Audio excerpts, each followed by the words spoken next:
সভা আজি আয়োজন কৰা হৈছিলে। আমি সকলোৱে জানো আমাৰ আদৰ্শ ভাৰতীয় জনতা পাৰ্টিৰ পণ্ডিত দীনদয়াল উপাধ্যায় জীয়ে কৈছিলে স্বদেশী বস্তু ব্যৱহাৰ, স্বদেশী বস্তুৰ উৎপাদন বৃদ্ধি কৰি দেশৰ অৰ্থনীতি শক্তিশালী কৰিব পাৰি। ঠিক একেধৰণে মহামানৱ মহাত্মা গান্ধীয়েও যেতিয়া স্বাধীনতা আন্দোলন চলাই লৈ গৈছিল, স্বদেশী বস্তু গ্ৰহণ কৰি বিদেশী বস্তু বৰ্জন কৰি গোটেই স্বাধীনতা আন্দোলনটোক শক্তিশালী ৰূপত তেওঁ আগুৱাই লৈ গৈছিল। যোৱা 2020 চনৰ মে' মাহত আমাৰ বৰ্তমানৰ প্ৰধানমন্ত্ৰী নৰেন্দ্ৰ মোদীজীয়ে আত্মনিৰ্ভৰ ভাৰতৰ কথা প্ৰথমবাৰৰ বাবে তেওঁ ৰাজহুৱাকে কৈছিলে। এখন ৰাষ্ট্ৰ শক্তিশালী হ'বৰ বাবে ৰাষ্ট্ৰখন আত্মনিৰ্ভৰ হোৱাৰ বাদে কোনো বিকল্প, কোনো শ্বৰ্টকাট নাই। এখন ৰাষ্ট্ৰ যেতিয়া আত্মনিৰ্ভৰ হ'ব, এখন ৰাষ্ট্ৰ যেতিয়া স্বদেশী বস্তু বিশ্ব মানদণ্ডত, এখন ৰাষ্ট্ৰ যেতিয়া স্বদেশী বস্তু বিশ্ব মানদণ্ডৰ সৰ্বশ্ৰেষ্ঠ গুণগত বস্তু উৎপাদিত হ'ব, তেতিয়াহে এখন ৰাষ্ট্ৰ শক্তিশালী হ'ব আৰু বিশ্বৰ বুকুত এখন ৰাষ্ট্ৰ উন্নত ৰাষ্ট্ৰ হিচাপে প্ৰতিষ্ঠা লাভ কৰিব। সময়ে সময়ে আমি দেখি আহিছোঁ শক্তিশালী ৰাষ্ট্ৰই উন্নয়নশীল ৰাষ্ট্ৰ অথবা অনুন্নত ৰাষ্ট্ৰ, দুৰ্বল ৰাষ্ট্ৰ বিভিন্ন ধৰণে ব্লেকমেইলিং কৰে, কেতিয়াবা টেক্সৰ কথা কয়, কেতিয়াবা কিবা কিবি কৰে। গতিকে এনে এটা পৰিস্থিতিৰ পৰিপ্ৰেক্ষিতত এখন ৰাষ্ট্ৰ যেতিয়ালৈকে আত্মনিৰ্ভৰ নহয়, যেতিয়ালৈকে সম্পূৰ্ণ স্বদেশী বস্তুৰ ওপৰত সকলো ছেক্টৰত, নতুন তথ্য প্ৰযুক্তিৰ পৰা আৰম্ভ কৰি কৃষি কৰ্মৰ পৰা আৰম্ভ কৰি বিভিন্ন ছেক্টৰত, ডিফেন্স ছেক্টৰ হওক, সকলোতে যেতিয়া সম্পূৰ্ণৰূপে আত্মনিৰ্ভৰ হ'ব, তেতিয়াহে এখন ৰাষ্ট্ৰ শক্তিশালী আৰু সৰ্বাংগীন উন্নত ৰাষ্ট্ৰ হিচাপে পৰিগণিত হ'ব। এই বুনিয়াদী কথা আৰু বেছিক কথা আমি হৃদয়ংগম কৰি বুজি উঠি আমাৰ দলে ইতিমধ্যে এটা কাৰ্যক্ৰম আমি হাতত লৈছোঁ, আত্মনিৰ্ভৰ ভাৰত সংকল্প অভিযান। এই কাৰ্যক্ৰম যোৱা 25 তাৰিখে দীনদয়াল উপাধ্যায়জীৰ জন্মদিনৰ দিনা শুভ উদ্বোধন আৰম্ভণি হৈছে। এইটো আমাৰ নেশ্যনেল লেভেলত এটা প্ৰেছ বাৰ্তা ইতিমধ্যে হৈ গৈছে। আজি আমি অসমত এই প্ৰেছ বাৰ্তাৰ আয়োজন কৰিছোঁ। আমাৰ এই কাৰ্যক্ৰম যোৱা 25 ছেপ্টেম্বৰৰ পৰা অহা 25 ডিচেম্বৰ অটল বিহাৰী বাজপেয়ীজীৰ জন্ম জয়ন্তীলৈকে 3 মহীয়া এই কাৰ্যক্ৰম আমাৰ চলিব। এই কাৰ্যক্ৰমৰ জৰিয়তে আমি এটা বিস্তৃত জন আন্দোলন এটা আমি গঢ়ি তুলিব বিচাৰিছোঁ। দেশৰ ৰাজ্যৰ প্ৰত্যেক নাগৰিকে যাতে বুজি উঠে, হৃদয়ংগম কৰে, যাতে স্বদেশী বস্তু কিমান ইম্পৰ্টেণ্ট বা দেশৰ উৎপাদন বঢ়াবৰ কাৰণে বিভিন্ন ছেক্টৰত আত্মনিৰ্ভৰ হোৱাটো কিমান জৰুৰী এখন ৰাষ্ট্ৰ শক্তিশালী হ'বলৈ। গতিকে সেই বিষয়ে আমি এটা বিস্তৃত আমি কাৰ্যক্ৰম এটা ল'বলৈ গৈ আছোঁ। আমাৰ এই কাৰ্যক্ৰমৰ অধীনত জিলা, ৰাজ্যিক স্তৰত, জিলাত, মণ্ডলত বা ব্লকত বা পঞ্চায়তত, বুথত, বিভিন্ন স্তৰত আমাৰ বিভিন্ন কাৰ্যক্ৰম হ'ব। মহিলা যুৱকৰ মাজত সজাগতা আলোচনা, ঠিক তেনেকৈ উদ্যোগী, সৰু বেপাৰী, কুটিৰ শিল্প, এনেকৈ বিভিন্ন ব্যৱসায়ী, বিভিন্ন শ্ৰেণীৰ মানুহৰ মাজত আলোচনা চক্ৰ।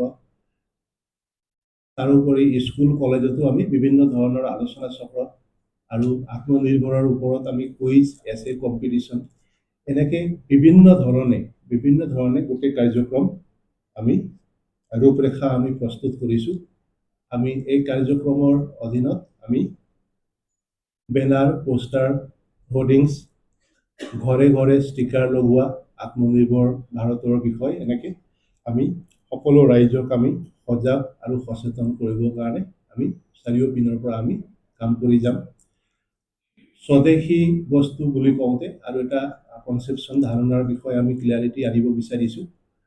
সচৰাচৰ মানুহে কয় যে স্বদেশী কোনটো, কিছুমানে কয় একেবাৰে ভাৰতীয় বস্তু সেইটোৱে স্বদেশী। এনেকৈ স্বদেশীৰ এটা ডেফিনেশ্যনত কিছু কেতিয়াবা বিতৰ্ক হোৱা দেখা যায়। আমি আমাৰ স্বদেশীটো হৈছে, আমি স্বদেশী আমি তাকে ক'ম যি বস্তু ভাৰতবৰ্ষত উৎপাদিত হৈছে, মেক ইন ইণ্ডিয়া, আৰু যি বস্তু উৎপাদন কৰোঁতে ভাৰতীয় যুৱক যুৱতী বা ভাৰতীয় ব্যক্তিৰ ঘাম ওলাইছে বা কষ্ট আছে তাতে, আমাৰ দেশত উৎপাদিত বস্তু হোৱাৰ লগে লগে আমাৰ দেশত এমপ্লয়মেণ্ট জেনেৰেট হৈছে। বস্তুক আমি স্বদেশী বুলি আমি গণ্য কৰিম আৰু দেশত উৎপাদন হোৱা প্ৰত্যেকটো বস্তুৱে আমাৰ কাৰণে স্বদেশী হ'ব আৰু সেই স্বদেশী বস্তুকে আমি গ্ৰহণ কৰিম আৰু সেই স্বদেশী বস্তুৰ কাৰণে আমি ভোকেল ফৰ লোকেল যিটো আমি কওঁ বা আমাৰ প্ৰধানমন্ত্ৰীয়ে সচৰাচৰ কৈ থাকে যে লোকেল ফৰ ভোকেল আমি হ'ব লাগে। আমি দেশত উৎপাদিত বস্তুৰ ক্ষেত্ৰত আমি লোকেল ফৰ ভোকেল হ'ম, নিজেও গ্ৰহণ কৰিম, বেলেগকো গ্ৰহণ কৰিবৰ কাৰণে আমি উৎসাহিত কৰিম। এনেকৈ আমি চাৰিওপিনৰ পৰা দেশত উৎপাদিত বস্তুৰ ক্ষেত্ৰত আমি আগভাগ ল'ম। ইতিমধ্যে আজি মাননীয় প্ৰধানমন্ত্ৰী নৰেন্দ্ৰ মোদীজীয়ে ভাৰতবৰ্ষত BSNLৰ 4G জেনেৰেশ্যন টাৱাৰ যি সুবিধাখিনি ইতিমধ্যে আজি উদ্বোধন কৰিছে। আজি অসমত আমাৰ মাননীয় মুখ্যমন্ত্ৰী ডক্টৰ হিমন্ত বিশ্ব শৰ্মাদেৱ লগতে IT মিনিষ্টাৰ আৰু ডনাৰ মিনিষ্টাৰ জ্যোতি আদিত্য সিন্ধিয়াদেৱ আজি গুৱাহাটীত যি কাৰ্যক্ৰম হৈছিলে এই কাৰ্যক্ৰমত দুয়োগৰাকী নেতা উপস্থিত আছিলে। আজি যি 4G টাৱাৰ হ'ল ইয়াৰ জৰিয়তে প্ৰায় 1 লাখতকৈও অধিক টাৱাৰ ভাৰতবৰ্ষৰ বিভিন্ন জেগাত হৈছে আৰু এই আজিৰ যি উন্মোচন হৈ গ'ল এই গোটেই টেকন'লজিটো ভাৰতৰ নিজৰ টেকন'লজি। ভাৰতবৰ্ষই নিজৰ টেকন'লজিৰ জৰিয়তে আজি এই গোটেই কাৰ্যক্ৰমটো আজি 4G যিটো BSNL কৰিছে এইটো সম্পূৰ্ণ স্বদেশী টেকন'লজি। ইয়াত বাহিৰৰ পৰা একো টেকন'লজি লোৱা হোৱা নাই। ইয়াতে লগোৱা ষ্টীলৰ পৰা আৰম্ভ কৰি আইৰণ যি বস্তু ব্যৱহাৰ হৈছে গোটেই ভাৰতত উৎপাদন কৰা আৰু ভাৰতীয় বস্তু আৰু টেকন'লজিও ভাৰতৰ টেকন'লজি দি 4G ব্যৱস্থা কৰিব পৰা ভাৰতবৰ্ষ আজি বিশ্বত 5 নম্বৰ দেশ হিচাপে পৰিগণিত হ'ল। ইয়াৰ আগতে Sweden, Denmark, China, South Korea আৰু আজি ভাৰতবৰ্ষ হ'ল। এনেকৈ আমি বিশ্বৰ 5 নম্বৰখন দেশ ইতিমধ্যে স্বদেশী সম্পূৰ্ণ স্বদেশী বস্তুৰ ওপৰত আমি 4G টেকন'লজি কৰিব পৰা হ'লোঁ। এনেকৈ আমাৰ চৰকাৰে আমাৰ দলে বিভিন্ন ছেক্টৰত আমি স্বদেশী বস্তু আগুৱাই নিবৰ বাবে আমি আন্তৰিকতাৰে পুৰা সমৰ্পণেৰে আমি কামখিনি আগুৱাই নিছোঁ আৰু এই কামখিনি আমি আগলৈ কৰিম আৰু এই 3 মাহৰ ফাৰ্ষ্ট ফেজৰ যি কাৰ্যক্ৰম আছে সেইটো আমি আগুৱাই লৈ যাম। যিখিনি কথা ইতিমধ্যে আমি আপোনালোকক ক'লোঁ এই কাৰ্যক্ৰমৰ বাবে আমি এটা শ্লোগানো আমি ঠিক কৰিছোঁ। আমি কৈছোঁ প্ৰত্যেক ঘৰত স্বদেশী, ঘৰে ঘৰে স্বদেশী। এই কাৰ্যক্ৰমৰ লোগো আমাৰ এই ধৰণৰ হ'ব।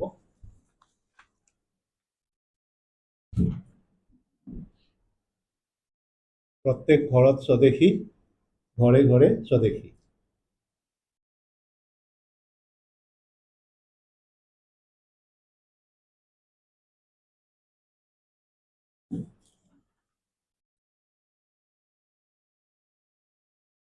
গতিকে এই পাৰ্টিৰ এই কাৰ্যক্ৰমৰ বিষয় আমি আপোনালোকৰ পৰা আমি আশা ৰাখিছোঁ আপোনালোকেও দেশক শক্তিশালী কৰাৰ বাবে আপোনালোকেও নিজেও এই দিশত আপোনালোকেও সহযোগিতা আগবঢ়াব। লগতে আপোনালোকৰ জৰিয়তে জন আন্দোলন কৰাৰ ক্ষেত্ৰত মানুহৰ মাজত ব্যাপক প্ৰচাৰৰ ক্ষেত্ৰত আপোনালোকে আমাক সহায় কৰিব। আমি আপোনালোক সকলোকে আমি অনুৰোধ জনাইছোঁ।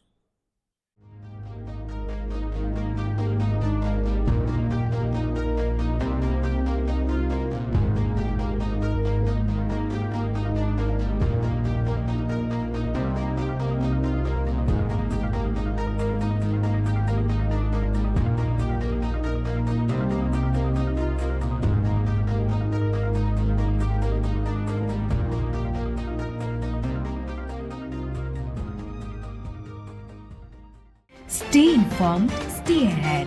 News NE 365.